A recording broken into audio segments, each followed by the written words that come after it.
Сәлеметсіздер ме, менің қымбатты көрермендерім. Бүгін сіздермен мынандай тауықтың сүбе етінен керемет жарты сағатта дайын болатын тағамды ұсынғым келіп отыр. Ішіне жаңағы мен асқабақты қостым, ірімшік қостым. Асқабақтың науқанында асқабақты да жеу керек. Картобы да бар, бәрі бар. Енді осыны сіз боп қазір біз боп жасап көрейік. Бұл өте дәмді тағамды жасау үшін бізге керекті азық-түлік. Біз мынау тауықтың төс етін алдық. Бұны сыртына сүбе еті деп жазып қойыпты. Енді асқабақ алдық, бір 200 граммдай. Сосын бір-екі картоп алдық. Сосын мына бетте себетін ірімшік алдық.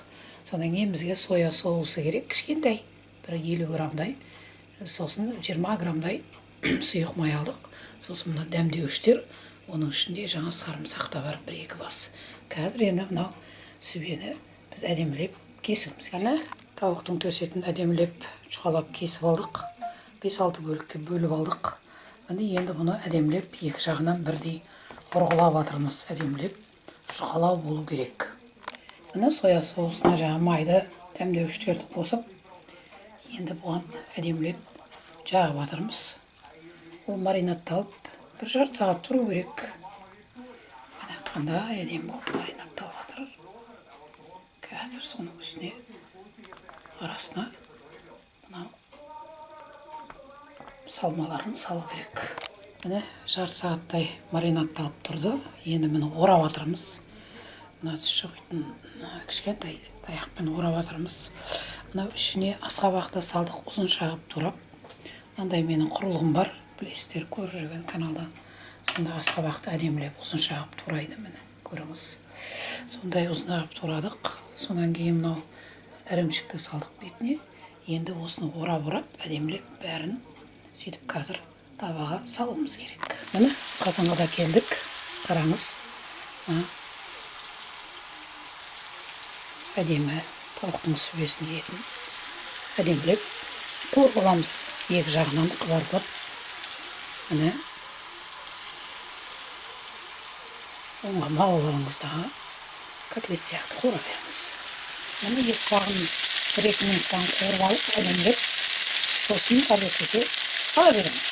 Міне табадан алып, қайтадан қыстырып қойған таяқтарын бәрін алып тастап, қайтадан табаға салдық. Картоплын салдық, содан артылған асқабағын салдық. Енді қазір бұның астынан отын жағып, сосын мынау бір пиала суға кішкентай бір томатты араластырып, мына қараңыз, бір қасық үстіне құйып жіберіңіз да, содан кейін бір жарты сағат бұқтырып қойыңыз. Міне жарты сағатқа жай отқа бұқтырып қойдым. Міне жарты сағат өтті, тамағымыз дайын болды. Қазір дастарханға барады. Міне қараңыз, керемет тағам, дәмді тағам, пайдалы тағам дастарханға келді. Қараңыз, мынаны кесіп жатырмыз, арасын көріңіз. Міне тауықтың еті, ішінде ірімшігі де бар, асқабағы да бар. Жан-жағына картоп қойдық. Тамақтың бәрі бар, дәрумендердің бәрі бар. Көріңіз, сондай дәмді тағам. Енді осылай да жасап көріңіздер. Бұдан да күшті жасап жүрсіздер, мен оны білемін. Енді осы әдісті де көріңіздер. Менің каналым ұнаса, осындай тағамдарым ұнаса, лайк, комментарий жазыңыздар. Сіздердің әрбір комментарийларыңыз мен үшін өте маңызды. Инста парақшама да кіріп жүріңіздер. Астарыңыз дәмді болсын.